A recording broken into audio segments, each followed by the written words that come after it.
Morning, everybody.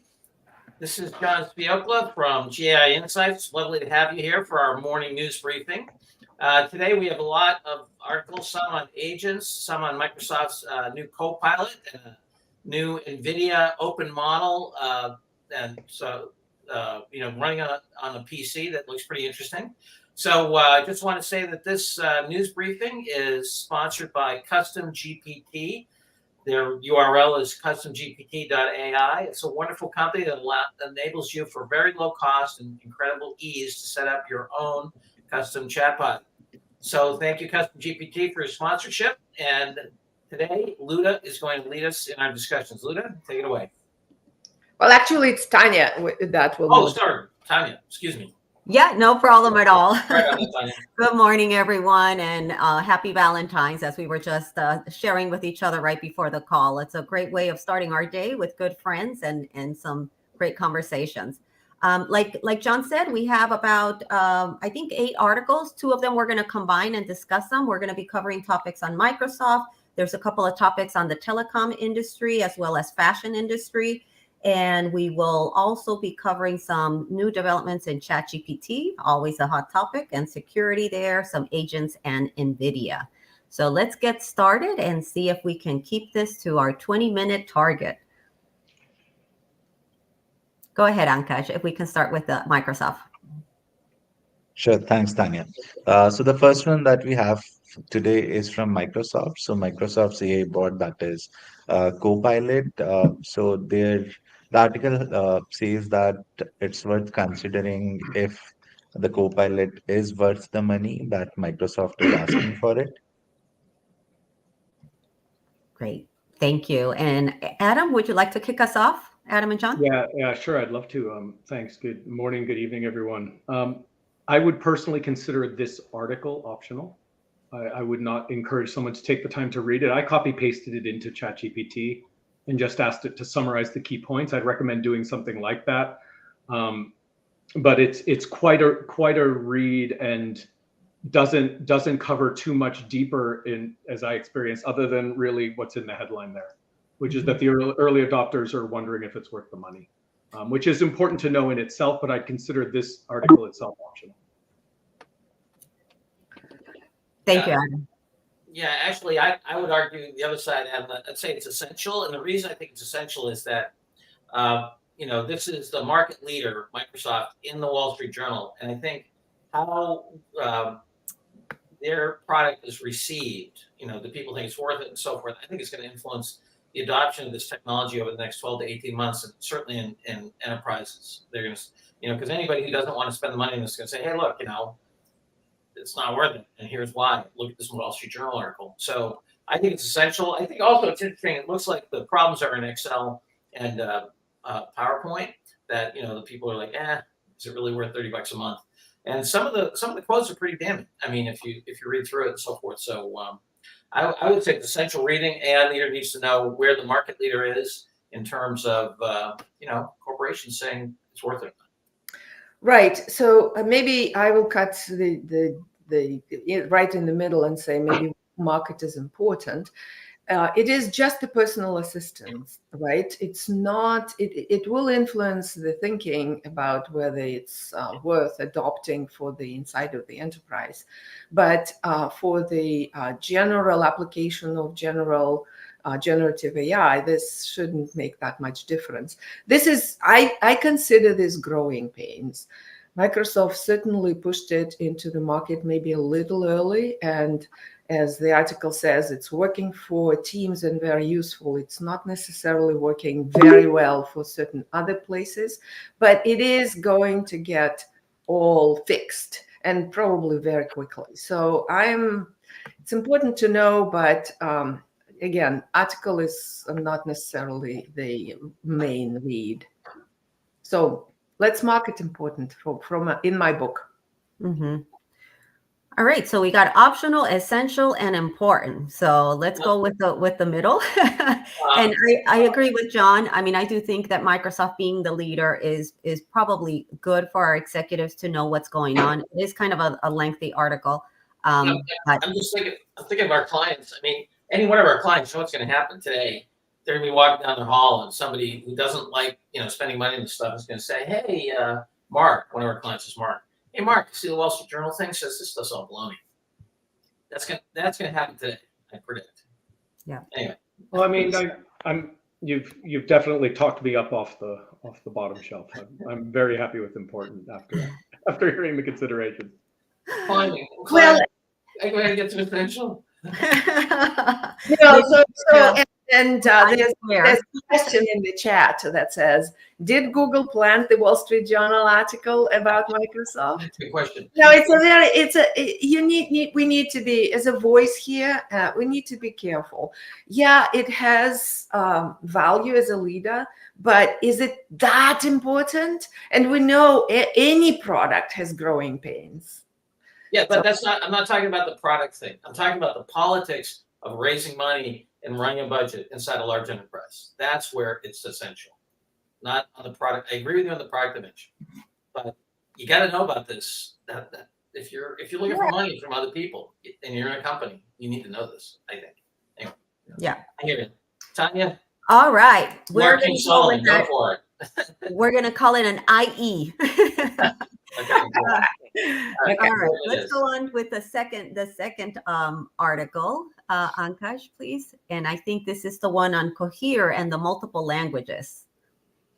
Right, Tanya. So Cohere for AI, they have launched an open source LLM with 101 languages. Amazing accomplishment. So Luda, would you like to get us started on this? I rate it as important, and some part of me says we might want to rate it as essential, because this is an open source LLMs with very specialized training data that is also available for people as an open source. That makes the LLMs go into markets that were closed before this and serve specific value to those markets for the companies that want to operate in these markets. So I really think that this is somewhat of a breakthrough. It was a massive project when they coordinated companies and governments from around the globe and worked with each country to open up these languages. My hat goes to these people. I really, really think this is important, if not essential. Thank you, Luda. Do we have other opinions, other rankings from the team? And I'm not doing this just to be contrary. I'm totally optional. I think this is relevant to, first of all, I think it's fantastic. It's a tour de force of work and important for society. For our AI leaders, unless you're competing in these areas, or as someone noted in the notes, unless you're in the military or intelligence, I don't think this is important to you right now. It's better performance and so forth, but I think you can wait and just keep an eye on it. So I'd rate it as optional. Yeah, I put those notes on the sheet last night when I was reading the article, because I feel like our audience for this segment that we have for this daily news, it's really U.S. focused in a way, mid to large companies, and we're talking to the U.S. executive. So from that perspective, I was thinking, not sure that this is important, but I think the bigger scheme, right? The world. I do think that what they're doing is an incredible effort in inclusivity. There are some languages in the world that are disappearing, right? Because no one is trying to learn them, and so this effort. And I think they said like 3,000 people, hundreds of countries coming together. I think it's amazing. So, but from our audience, I also said optional. So help us out, Adam. We got I and O's. I consider it optional as well. Kevin and I were chatting on the thread there, and he said, so has Cohere broadened its training data set sufficiently? And my response was that I think this is really forward looking. It means it will open up a lot of potential for them in terms of broadening their training data set, but I don't think that's something they've already done, which I would consider important news. Yeah. So I rated it optional. All right. Okay. Well, if other people, I still think this is critical to open up the world. I understand, like for for an enterprise that want to be in Uzbekistan, the market is still very tiny. So one can think it's optional, but it's like levels the field or starts It to. does. Yes, absolutely. It's All right. important. Sorry. Good. All right. So let's go to article number 3. Yeah. So the next one is from, I don't know how to pronounce it, seems like do, but their profit has soared 33%, and they are crediting generative AI for it as well. Sorry about this. I assigned this one to John, please. Yep. Yeah, I would give it important. I mean, here's a company that's claiming massive increase in profitability. I can believe in a telecommunications company. There's two things going on here. They're probably labeling a bunch of stuff, generative AI, that may or may not be it, but the fact that they think it had a material impact, and they're $1 billion company, so it's non-trivial. And I think it's really interesting that the UAE is investing so heavily. They just had Sam Altman over there, doing a presentation. And I think there's going to be a lot of sovereign wealth funds in this stuff. So I think I put this at important, not essential, but better than option. Mm-hmm. A good use case showing that AI can help reduce costs, improve operational efficiency, and return value, right, to the shareholders. And it's huge. I mean, a third of the profits. I mean, that's big. Yeah. Yeah, I agree with John that probably not all attributed to generative AI, but I might not have looked close enough, but did you see any detail about how they did that? No. They So just that's why I thought it was optional. This doesn't actually help me at all. No. Okay. No. But it is a use case in telecommunications. It's a public company that is going on the record saying that GenAI actually contributed significantly to their bottom line. So yeah, but it doesn't help in terms of how they did it. Yeah, it just said that it was in the areas of operations and enhancing customer service, but no specific examples. Yeah, I'd be okay with optional. All right. There's a lack of detail. All right. Let's make it optional, and I wish I was a shareholder there. I wish it was an Emirati. Are you kidding me? Let's go to article number 4. Okay. So the article number 4 is around using generative AI in the fashion industry. So interesting tidbit from the article is that McKinsey claims that GenAI can add up to $275 billion of economic potential to this industry, but still the use is quite less. All right. Well, we know creativity is going to be impacted heavily, right, by these tools. So, Adam, would you like to kick us off with this? Yeah, I wouldn't actually. I was just taking a note somewhere else. Come right back to me. This is the fashion one. Yes. He scrolled down, so I already can't see which it was. Yeah, I considered this optional. I don't think it should come as much of a surprise that they're looking at adopting generative AI in fashion and the impact it's going to have. I guess I'd be a little surprised at how quickly it's had the impact, but this news itself I felt was optional. Yeah, it was optional as well. Yeah, optional for me as well.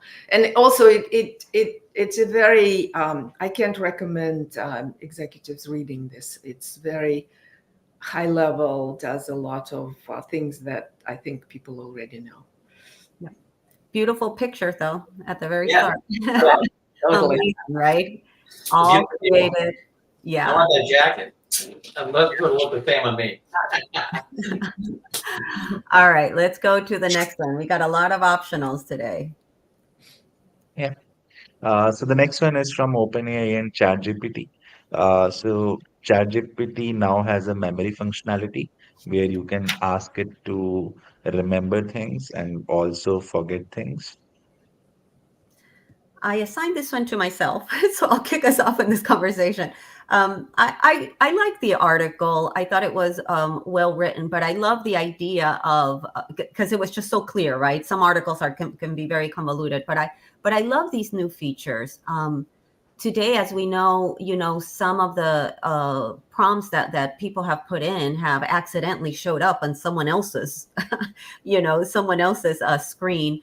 And so knowing that ChatGPT is taking privacy very seriously and now allowing the user to kind of control that with these memory controls, I think is very it's a great thing. So I jotted a couple of things. I like the memory controls because it allows us to do two things: protect our privacy, but also personalize, right?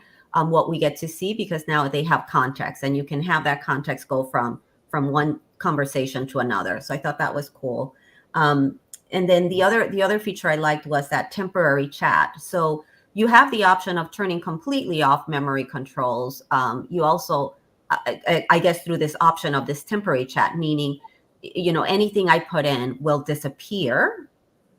But then they say later on, but for 30 days, ChatGPT will keep it just in case for safety. But the idea is that, they're not going to use my chats if I use that temporary chat as context or for any other thing or for training any other models. So overall, I thought it was a good article. I gave it, I think, a rating of important. I do think that's an important thing to keep track of these privacy topics. Yeah, I could live with important or optional. I came in an optional, but Yeah, I would argue for important because it gives an opportunity to personalize quite well, and also if you develop a certain applications, if you will, or certain specific areas that you want to keep, you can now keep them and use them, maybe put them into agents and the like. So it is good to have that available. So, and I think for the executive, it is good to mention that it's happening. So I vacillated between optional and important and ended up as important. I'll agree with important, but I do want to talk it down a little bit as well as clarify some things. The temporary chat, it's only that it won't automatically or have the capability to log things to the memory from there. It's not that it's not still be used for training data. All of that's through other privacy settings that are already there. And the what was the other thing? Let me come back to this. So at the moment, we do have the capability to carry context from conversation to conversation, which is in those custom instructions. In many ways, what this is really doing is it's allowing GPT to make notes to itself as custom instructions, or for you to direct it to create custom instructions for you. And then they show up on a nice little list where you can delete them if you don't want to keep it in there. But there is actually very little capability that's being rolled out that I didn't already have. I can say, I live in Australia, I want you to use Australian proper business English in my custom instruction now, and it'll know that every time. What this is doing is streamlining the ability for GPT to understand what it thinks might be important to you and write custom instructions for you. So it is important, but it's actually a very incremental step change in terms of the capability. The importance is in terms of the ease of adoption and the speed with which people who don't want to go under the hood, who aren't aware of custom instructions, will now have all of this capability available to them. Yeah. And I think the next step of what they can do with that list, right? So they're segregating all these custom instructions, and then they can start offering more functionality, I think. And that's what in my book is important. And a word of caution also, though, this is still using the context window, like the available working memory. So it's not creating any new memory or space that it can interact with OpenAI on the back end. Just like when you first start it up, it has all these instructions it tells itself that fills up some of the memory you have to work with it. So these instructions every time will be filling up that memory as well. So it will in some ways cause some limitations, and people have to go in and start deleting things that it doesn't want them to remember anymore to free up space. It's going to be really interesting. That's good, Adam. There's good clarifications. Thank very you. useful. Thank you. All right, let's move on to, so we're gonna go with important on that article, and then we'll move on to 6 and 7. We'll discuss together. Yes. So the first one is from Mindy. So they are a GenAI based assistant where you can just email Mindy a task and it will perform that task for you. And most likely they are being used for research exercises by the early users. In similar vein, Brett Taylor, who was the co-CEO of Salesforce, he has launched a new AI company that is working on agents to help complete tasks for their users. And interestingly, Brett Taylor is also on OpenAI's board. A lot of luminaries in this in this startup. John, would you like to help us get started with this? And we have a small enough group that we can probably all chime in. Yeah, I think that look, I put both of these as optional. I tried out Mindy. It's okay. I mean, it's kind of like doing a Google search and having it come back to you. As to different topics, and it's not that helpful. And I think this new customer chatbot is a very crowded space. To me, it's all about how good these products are. And I've only used Mindy a little bit. The other one you haven't used so far. So interesting areas. As my grandmother used to say, the proof of the pudding will be in the tasting. We'll see what the products are like. So optional for both. Yeah, I agree with optional because they're really not out there. I was surprised by Mindy because this is really bringing the search into the email.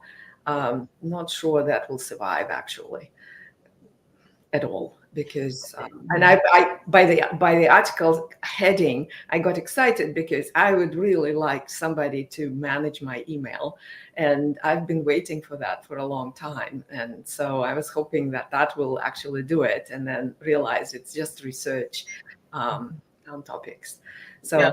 optional. Yeah, I also thought I found that interesting, the focus on email when, I think there's a big generation of people that are moving away from email and everything is text, Slack, IM type of, that's where the work is actually happening. So anyway, I just thought, interesting that they're starting with email instead of the other platforms. But okay, so we'll go, Adam, did you have any comments on this before we move on? No, I agree. Optional for both. Optional. All right, we'll go with optional on these two. And then we have one extra article today from NVIDIA. Yes, so this one from NVIDIA is an interesting one. So there's a new tool launched by NVIDIA which lets you run GenAI models on PC, and you can use your knowledge base to train the model on your things. Seems like an interesting use case. And Luda, can you help us get started on this one? Yeah, I think it is important that NVIDIA is doing this. However, it appears that this requires quite a bit of memory. It requires to be knowledgeable of how you orchestrate the training sets on your PC. So there's a lot of kinks and barriers to really using this. But I applaud NVIDIA for putting this tool out. Whether it would survive in the face of competition with other people who are trying to do the same thing, not the chips, not the models, but kind of enable the same functionality. I'm not sure. So, but it is important to know that they're doing it because they're the leader in this space. Thank you, Luda. Any other comments on this? Yeah, I'd go for optional. It is pretty down in the woods. I was thinking it's significant in that it enables companies to keep everything in-house, which I know privacy concerns more and more. The capability to just run models locally within your business is something that people are feeling a pressure for. I know that I believe it's Ollama, which is one of the Llama models, already has this capability of using the RTX on there, and that in some ways this felt to me like a defensive move by NVIDIA saying, we'd rather lay claim to this capability on our own hardware than letting all of these open source people who are already doing it. But it wouldn't have really a material significant impact for an executive who's trying to make a determination. If they're already looking at an open source in-house model approach, they're probably going to have the resources to implement any of these. Yeah. So I rate it as optional. Yeah, you make good point. Yeah, I rated it optional as well, but I thought, as I was reading it, I thought it raised questions right in my mind of like, hey, what is the cost of now putting it back to the PC, right, or to the laptop, to have to get this versus cost of using things online. Then I was thinking, what's the cost of the privacy topic, Adam, right? I mean, if I have it on my own systems, then I don't have to worry that much, right? Then there was a part of the article that talked even about the ethical considerations. These models are so powerful. Now you have them in these almost hidden places. What can happen, right? How can they be used? And now we don't have visibility. So it just raised, questions as I was reading it. But I agree. I think for our audience, it's an optional article. I'm okay with optional, actually, listening to you. I agree. Yeah, I thought it was interesting that Mistral's the default LLM. Yeah. But again, optional. Sounds good. All right. So do we have the summary, Ankaj? Perfect. Thank you. So we ended up with two important, although that very first one where we're straddling there, important or essential. ChatGPT, we did important, and the rest of them optional. So not as much to read for our busy executives today. And thank you for the great conversation on this Valentine's Day. Back to you, John. Great. Well, thanks, everybody. Adam, Tanya, Luda, Ashish, thanks so much for the help. And just again, wanted to thank Custom GPT, a great product to help you get going immediately, easily, with adopted by over 50,000 end users in terms of creating their own chatbots in a secure and predictable environment. So good luck, everybody. Look forward to talking to you again tomorrow.